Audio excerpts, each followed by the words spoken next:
지난 시간 우리가 바울의 간증에 대해서 함께 말씀을 나누었습니다. 간증이라는 것은 스스로 자신의 은혜 체험, 내가 어떻게 예수님을 만났다, 내가 어떤 은혜 체험을 했다, 그것을 함께 나누는 것, 그것이 간증입니다. 그래서 사도 바울이 먼저 자기 소개를 합니다. 그리고 예수님과의 만남, 그 은혜 체험에 대해서 말씀합니다. 예수님을 만났을 때 온전히 나 자신을 내려놓고 그 앞에 굴복하는 그 은혜 체험, 사도 바울이 함께 이야기하고 있습니다. 그리고 성도와의 좋은 만남을 가지게 됩니다.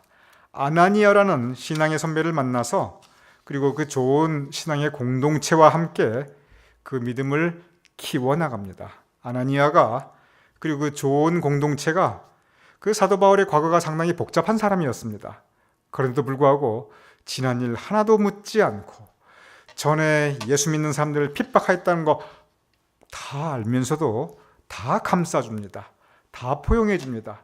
그리고 격려하고 도와줍니다. 그 안에서 바울의 믿음이 자라게 됩니다. 우리가 사도 바울의 이 간증을 돌아보면서 참 우리도 그러한 개인, 그러한 공동체가 되어야겠다는 생각을 하게 됩니다. 예수님과의 만남, 은혜 체험 이후에 우리 성도님들 한 분 한 분을 통해서 그리고 우리 가나안교회 공동체를 통해서 우리가 서로 믿음이 자라나갈 수 있어야 합니다. 그런데 때로는 성도와 공동체를 통해서 믿음이 자라는 게 아니라 서로가 서로에게 시험이 들고 서로가 서로에게 낙심이 들 때가 있습니다. 그래서 우리가 이런 사도 바울의 믿음이 자랐던 과정을 보면서 우리도 아나니아를 본받자, 어쨌든 우리도 그렇게 착하고 칭찬된 사람이 되어야겠다. 우리도 서로 포용하고 격려하는, 그리고 서로의 결점과 약점을 감싸주는 그러한 후덕한 공동체, 은혜 공동체가 되어야겠다. 그 안에서 믿음이 자랄 수 있습니다. 사도 바울의 간증은 그것을 우리에게 가르쳐주고 있습니다. 증인이 된다고 하는 것, 위험한 일이었습니다. 그래서 사도 바울이 증인으로서 증언할 때 그에게 많은 핍박이 다가왔고 고통을 겪게 된 것을 우리가 지난 시간에 함께 나누었습니다. 그런데 이 간증이라고 하는 것, 그리고 증인이 된다고 하는 것은 여기서 이 자발적이었습니다. 그런데 사도행전을 읽다 보면 사도 바울이 타의에 의해서, 본인이 원해서 자발적이가 아니라 타의에 의해서 자기의 믿음을 말해야 할 때가 있습니다. 그리고 이때 자기의 믿음을 말한다는 것은 상당히 위험한 일이었습니다. 왜냐하면 본인의 믿음을 말하다가 더 큰 핍박을 받을 수 있기 때문에 그렇습니다. 여러분, 우리가 지난번 이 교회사 신앙의 역사에 대해서 공부할 때 우리가 순교에 대해서 이 초대교회 때 순교, 중세 순교, 한국 교회사의 순교에 대해서 우리가 쭉 함께 공부를 했습니다. 근데 항상 순교는 대개의 경우 이 북한에서 내려온 이 공산당 빼놓고는 그 사람들은 물어볼 것도 없이 바로 죽였죠. 그런데 대개의 경우는 순교하기 전에 바로 죽이는 경우는 교회 역사상 별로 없었어요. 반드시 너 믿음을 그대로 지킬래? 아니면 믿음을 버릴래? 아무 고통도 주지 않고 신사적으로 분명한 그 기회를 줍니다. 근데 그때 믿음을 지키겠다, 그런 사람들에게는 이제 불이익과 고문과 핍박이 따라가요. 그때 견디다 못해가지고 이제 믿음 버리겠다, 이제 교회 안 나가겠다, 그러면 바로 놓아줬어요. 대부분 다 그랬습니다. 끝까지 믿음 지키겠다고 하는 그런 분들이 순교당했어요. 그러니 사도 바울도 마찬가지입니다. 많은 사람들 앞에서 자기의 믿음을 말해야 될 때가 있었습니다. 그때 믿음에 대해서 말하지 않으면 아무 불이익이 없어요. 믿음에 대해서 그대로 선포하면 그에게 무슨 일이 닥쳐올지 모릅니다. 이 교회 역사 보면 순교가 항상 그런 과정을 거칩니다. 한번 그 부분에 보겠습니다. 사도행전 22장 30절의 말씀입니다. 제가 읽어보겠습니다. 이튿날 천부장은 유대인들이 무슨 일로 그를 고발하는가 진상을 알고자 하여, 너무 빨리 넘어갔네요. 그 결박을 풀고 명하여 제사장들과 온 공회를 모았습니다. 사도 바울이 모은 거 아니에요. 천부장이 모았습니다. 여러분 성경에 보면은 백부장이 많이 나오죠. 백부장은 간단해요. 100명의 부하를 거느린 분이 백부장입니다. 자, 그럼 여러분 상상력을 동원해서 백부장이 100명의 부하를 거느린 대장이 백부장이라면 천부장의 부하는 몇 명일까요? 1000명이에요. 사실이 그래요. 그래서 이 백부장, 천부장은 이 로마 군대 편제의 가장 기본적인 단위였습니다. 특히 백부장은 가장 기본적인 이 단위로 오늘날로 따지면 한 대대장 정도 되고, 천부장은 오늘날로 따지면 한 사단장 정도 된다고 생각하면 됩니다. 물론 요즘 군대 사단이 보통 한 2만 명 정도 되죠. 그러니까 1000명, 2만 명 이 비교가 안 되지만 저 위에 군단이라는 조직이 있어요. 그런데 여러분께서 알아듣기 쉽게 말하면은 보통 이 군대가 대대 중심으로 그리고 연대 중심으로 이루어지거든요. 제가 좀 말을 실수했네요. 백부장이 한 대대장 정도, 그리고 천부장이 한 연대장 정도 생각하면 됩니다. 그런 상당히 군대 조직에서는 이 중요한 그런 이 신분입니다. 그래서 천부장이 제사장을 모으고 온 공회를 모으고, 그리고 바울로 하여금 그의 믿음에 대해서 말을 하게 합니다. 여기에서 그의 믿음 그대로 선포하면 상당히 위험해집니다. 그런데 사도 바울이 뭐라고 말하냐면 23장 1절, 이제 여기에서 굉장히 많은 그 부분인데 이 23장 1절 이 부분만 여러분과 함께 보도록 하겠습니다. 여러분이 한번 읽어주시기 바랍니다. 시작.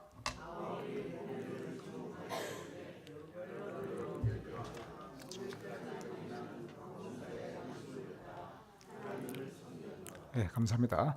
여러분 여기에서 양심에 따라 이 단어에 대해서 여러분 한번 주목해 주시기 바랍니다. 사람들이 알고 있어요. 전에는 예수 믿는 사람들을 핍박하고 그랬다가 어느 날 갑자기 은혜 받았다고 그러더니 예수님만 따라 변해가지고 지금은 오히려 예수님의 복음을 증거하고 있습니다. 사도 바울이 뭐라고 말하냐면, 계속 좀 띄워주시겠어요? 이 부분 중요한 부분이다. 오늘까지 나는 범사의 양심을 따라 하나님을 섬겼노라. 이 말씀은 무슨 말이냐면, 내가 전에 이렇게 예수님 핍박하고 이랬던 것이, 여러분 가만히 그때 사도 바울의 마음을 생각해 보세요. 사도 바울 그때 그 마음이, 사도 바울이 자기 양심에 따라서 사도 바울은 정말 그게 하나님께 영광 돌리는 줄 알았어요. 사도 바울이 나쁜 마음을 가지고 예수 믿는 사람을 막 잡아들였는가? 절대 그렇지 않아요. 성경을 보면은 그 젊은 사도 바울이 분명한 소신과 확신과 그리고 양심의 선언이 있었어요. 사도 바울 그 입장에서는 그의 소신으로는, 그의 확신으로는, 그의 생각으로는 그렇게 하는 것이 하나님께 영광 돌리는 줄 알았어요. 그렇게 믿는 것이 하나님 잘 믿는 방법인 줄 알았습니다. 근데 나중에 사도 바울이 뭐라고 고백하냐면, 자기가 그때의 모습을 가리켜 내가 마귀 중에 괴수였다, 이렇게 고백하고 있어요. 여러분, 이 부분이 굉장히 중요한 얘기입니다.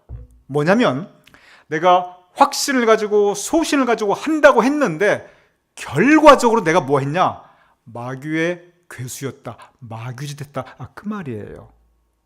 여러분, 사도 바울이 바로 이 부분을 가지고 고민합니다.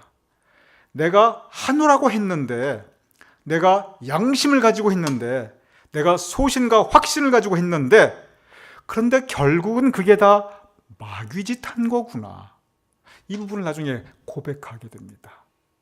그러면서 이제부터 그 복음에서 변화된 내가 전의 모습은 다 버렸노라, 그리고 변화되는 모습을 그가 이야기하고 있습니다. 그러면서 하는 게 뭐냐면, 내가 나 자신을 쳐서 굴복시켰노라. 내 소신, 내 확신, 이게 중요한 게 아니라는 거예요. 무엇이 중요하느냐? 진정 하나님의 뜻이 무엇인가? 자기 자신을 그 뜻 앞에 쳐서 굴복시키고, 그리고 오직 예수님 중심으로 정말 그 깊은 묵상 가운데 예수님께서 원하시는 그 믿음의 길이 무엇인가? 사도 바울은 우리에게 신앙의 도전을 주고 있어요. 교회에서도 그런 경우가 종종 있습니다. 특히 이 소신과 확신과 이 본인의 생각이 강하신 분들이 그런 경우가 있어요. 그분들 가만히 마음을 들여다보면 그분들은 정말 소신이 있어요. 근데 그것이 인간적인 소신이지 정말 깊은 기도 가운데 이것이 하나님의 영광을 위하여, 이것이 공동체의 유익을 위하여, 여기까지 안 나가는 경우가 너무 많이 있습니다. 본인의 소신과 본인의 뜻이 너무 중요하다 보니까 거기에 확신 가지다 보니까 행동도 거침없이 합니다. 말도 거침없이 합니다. 공동체는 무너지고 관계는 깨집니다. 사도 바울이 바로 그 부분을 이야기하는 겁니다.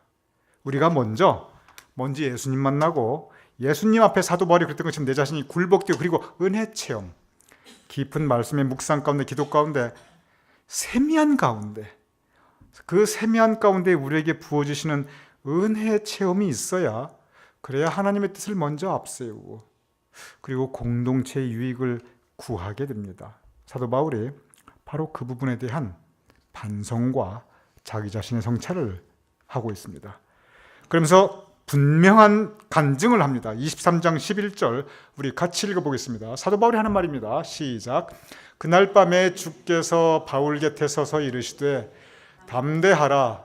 내가 예루살렘에서 나의 일을 증언한 것 같이 로마에서도 증언하여라 하리라 하시니라. 예수님께서 말씀하시는 거예요. 담대하라. 예루살렘에서 나의 일을 증언한 것 같이 너 생각, 너 뜻, 너 소신이 중요한 게 아니에요. 바로 그 부분이에요. 증언이라는 것은 여러분 증언에 우리가 증언, 사도행전의 중심 단어는 역시 증언입니다. 증인들이 증언, 무엇을? 복음을 증언하는 것. 그게 사도 바울의 역사예요. 그래서 다시, 죄송합니다. 사도행전의 전체 핵심은 다시 말씀드립니다. 처음부터 말씀드렸습니다. 증인들이 복음을 증언하는 것. 무엇을 통해서? 교회를 통해서. 그게 사도행전의 역사예요. 근데 제가 처음부터 말씀드렸죠. 증인이 자기 생각이 막 들어가고 자기 주장이 들어가는 게 이게 중요할까요? 본대로, 체험한 대로, 그대로 말하는 게 이게 중요한가요? 어떤 증언이 더 중요해요, 여러분? 증인은 자기의 주관적인 판단과 생각이 중요하다, 중요치 않다? 전혀 그거 들어가면 안 돼요. 증인은, 그리고 증인이 하는 증언은 본대로, 체험한 대로입니다. 들은 대로. 그러면 우리가 본대로, 우리가 무엇을 보느냐? 말씀을 보는 거예요. 말씀을 보고 우리가 들은 대로, 말씀 들은 대로. 여러분, 우리가 말씀을 하나님께서 세미한 가운데 들려주는 하나님의 음성도 듣고 또 우리 예배를 통해서 말씀을 전하는, 대언하는 그 말씀도 듣고 우리가 말씀을 듣고 그리고 우리의 은혜 체험, 우리가 체험한 은혜, 내가 체험한 은혜가 있어야 은혜를 나누어 주지요. 내가 만난 예수님이 있어야 예수님에서 증언을 하죠. 예수님을 만난 적은 없고 내 소신과 확신만 강하면, 보고 들은 것은 없고 내 생각과 내 뜻만 강하면, 그럼 그것이 여러분 올바른 증언이 안 됩니다. 그래서 여러분 증언이 무엇인가, 바로 그 부분에 대한 이 사도 바울 다시 한번 띄워주겠어요? 23장 11절 제가 다시 보겠습니다. 주님께서 바울 곁에 서서 이르시되 담대하라. 저 담대하라는 말은 참 증언하다가 핍박당하고 고통당하는 경우가 너무 많습니다. 실제 그렇습니다. 그리고 사도 바울이 그 부분 나중에 고백합니다. 예루살렘에서 증언한 것 같이 로마에서도 증언하라. 그런데 사도 바울이 결국 로마에서 증언하다가 그냥 거기서 참수용을 당해서 순교당하게 됩니다. 그래서 정말 저 부분은 이 사도 바울이 목숨 걸고 하는 말입니다.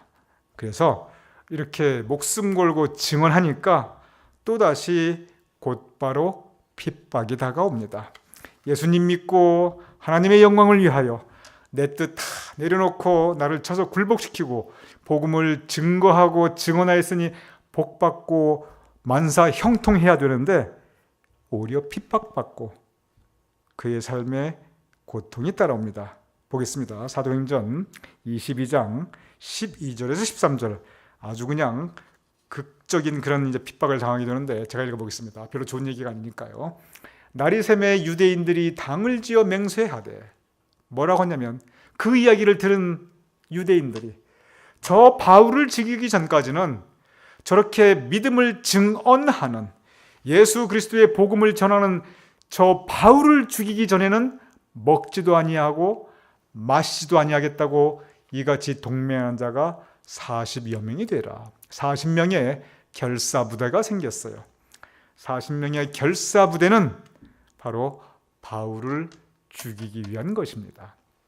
여러분 저 부분도 한번 가만히 생각해 볼 필요가 있어요. 여기에서 저 유대인들이 바울을 죽이겠다, 저 바울 죽이기 전에는 먹지도 않고 마시지도 않겠다, 이렇게 동맹한 그 사람들이, 즉 뜻을 같이 한 사람이 40명인데 저 가운데 물론 개인적인 이해관계도 있겠지요. 그런데 저 가운데 대부분의 사람들은 아까 말씀드린 자기 신념과 자기 소신, 자기 생각이 너무 강한 사람들입니다. 내 생각에 바울을 죽여야겠다. 여러분 한번 생각해 보시기 바랍니다. 하나님의 영광을 위하여 사람을 죽인다? 사람을 죽여가지고 하나님의 영광을 나타낸다? 여러분 이 부분은 누가 보아도 자기의 신념과 자기의 소신과 자기 생각에 철저하고 투철한 사람들이에요. 하나님보다 자기 신념과 소신이 앞섭니다. 그래서 저렇게 다른 사람에 대한 배려나 존중, 공동체 안의 질서, 하나님의 영광 상관 안 합니다.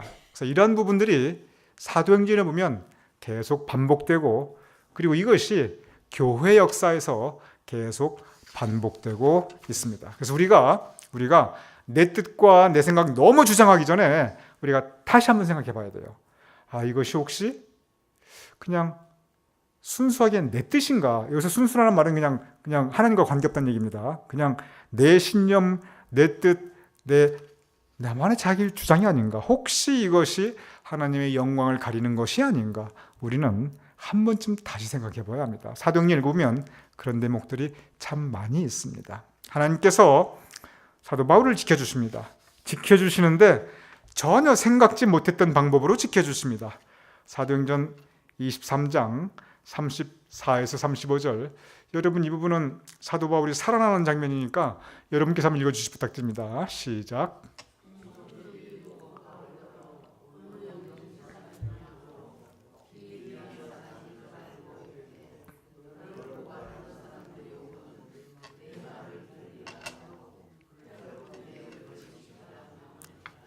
여러분 이 부분을 앞뒤 다 생략하고 제가 결론 부분만 여러분께 읽어달라고 부탁을 드렸는데, 이 이야기의 전개가 어떻게 되냐면 이렇게 해서 사도 바울이 죽을 그 풍전등화 같은 위기에 처했는데 전혀 생각지 않았던 그 천부장이, 그리고 나아가 총독이, 천부장이나 총독이라면 로마인입니다. 로마 사람이, 전혀 상관없는 로마 사람이 사도 바울을 지켜주게 됩니다. 생각지 못한 피할 길을 내어주십니다. 그래서 생각지 못한 사람들을 들어서 사도 바울을 지켜주게 됩니다. 전에 사도 바울이 죽을 뻔했을 때 바나바가 그를 다소로 이렇게 보내가지고 보호해주고 살려주지요. 그때는 같은 믿는 사람이었습니다. 이번에는 믿지도 않는 사람이, 예수님도 모르고 하나님도 모르는 사람이 오히려 사도 바울을 살려주고 지켜주고 보호해줍니다. 물론 로마 시민권을 가졌기 때문에 그렇긴 했지만, 그러나 그러한 과정에서 보면 이렇게 사도 바울이 피할 길을 하나님께서 내실 거라고 누가 생각을 했겠습니까? 이렇게 증인을, 이 복음을 전파하는 사도 바울에게 성령께서 인도해 주셔서 그에게 또한 피할 길을 내어주시는 것을 우리가 볼 수 있습니다. 오늘 말씀, 우리가 함께 나눌 말씀은 이 파송, 오늘의 제목은 파송입니다. 아까 사도행전 23장 11절에 대해서 뭐라고 말씀이 있냐면, 예루살렘에서 나의 일을 증언한 것 같이 로마에서도 증언하라. 예수님께서 바울을 로마로 보내십니다.